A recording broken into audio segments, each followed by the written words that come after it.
Hello, guys, and welcome to the show. Welcome to your Bitcoin report for Wednesday, the 1st of August, 2018. Can you believe this is August 2018? Honest to goodness, it's getting a third of the way or a quarter of the way through the next century. It's unbelievable. But anyway, we're moving on through history here, and history's being made. I want to show you. I want to start the charts right here. I want you to take a look at this. Here's our Bitcoin core price right here, and here's our chart on Bitcoin. What do you think, guys? You remember the big crash here? And now we're down here and we're going along, but I'm pulling a little trick on you here. We've seen all this before, and why I'm saying that is because this is not our Bitcoin chart for right now, even though it looks just like our Bitcoin chart for right now, with this being the 20,000 and this end being where Bitcoin is back down to $7,000. But let me expand the chart a little bit more and pull it out here. Look at these prices now.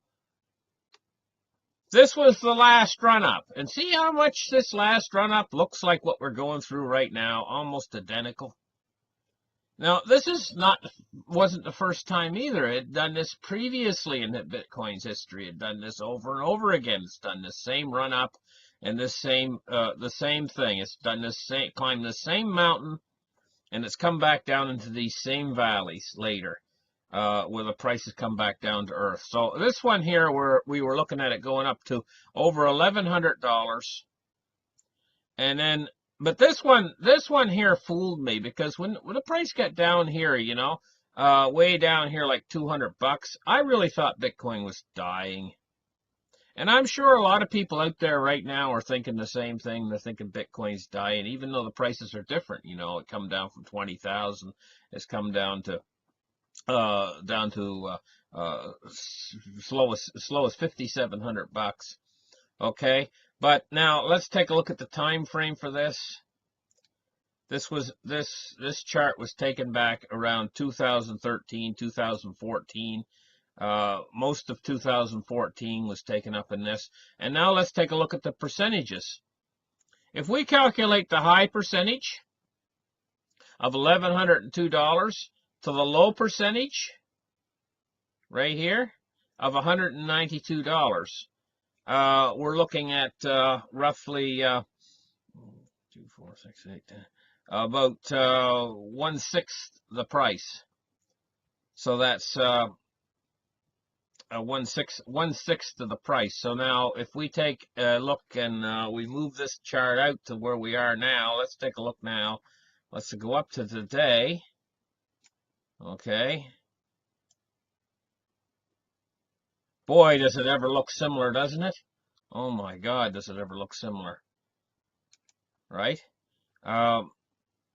Now, if we compare it to today, we're looking at 19,201 at a peak, and we're looking at these valleys of 5,800.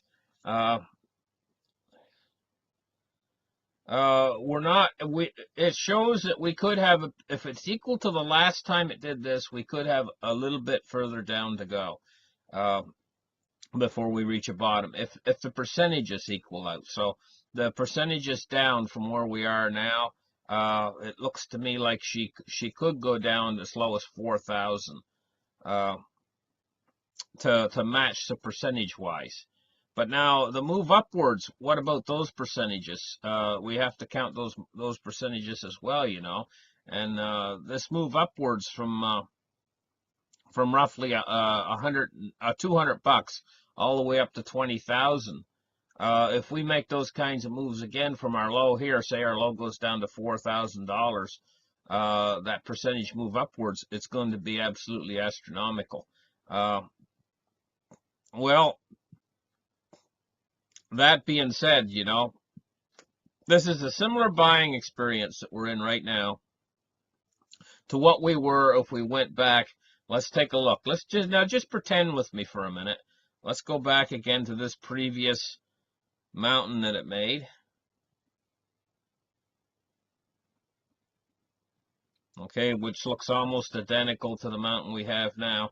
We're probably right now, see this little peak right here? That's where we are right now in this whole thing. We're probably at around a $300 price right now, but it's went up a little bit, and it's probably like 380. It'd be the equivalent of this $380 price near. Now, wouldn't you be happy if you'd bought in at $380 before the last run up? Well, that's similar to now, but you notice the price did go down lower. It went down to 219 here, and it made a bottom here at 215, you know. So you could have had opportunities to buy. And notice it give you a bit of opportunities along in here in the run-in before the last.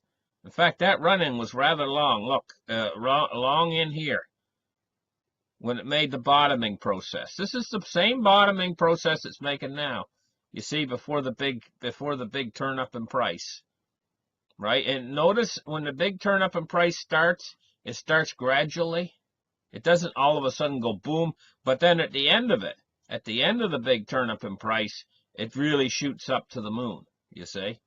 Well, this is what I think is exactly what's happening again. If we move back out to where we are now, just give me a second here and take a look at this. Again, move back out to where we are now. I think what we're going to see is we're going to see it make some new bottoms, and then I think we're going to be running up to a monster of a bull run, something similar to what we had last time. In other words, to the moon again.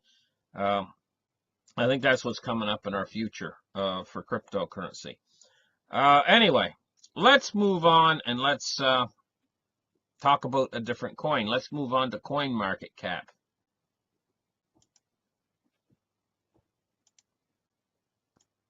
Okay, today here on CoinMarketCap, we're going to take a quick look. There's most of these coins today are actually going down in price, all except for one here, XRP or Ripple. It's at 45 cents. It's went up 3.83%. Which is quite a little jump considering the Bitcoin is in a bear right now, and Bitcoin is lost 3.62% since yesterday. So what is Ripple anyway? Well, let's just take a quick look at it. It's a payment protocol. It's a real-time gross settlement system. It's a currency exchange and a remittance network. Created by Ripple Labs, US-based technology company. It is built upon a distributed open-source internet protocol, consensus ledger, and decentralized native digital assistant known as XRP. Released in 2012, XRP's ledger purports to enable secure, instantaneous, and nearly free global financial transactions of any size with no chargebacks. It supports token representing fiat currency, cryptocurrency, commodity, or any other unit of value, such as frequent flyer miles or mobile minutes.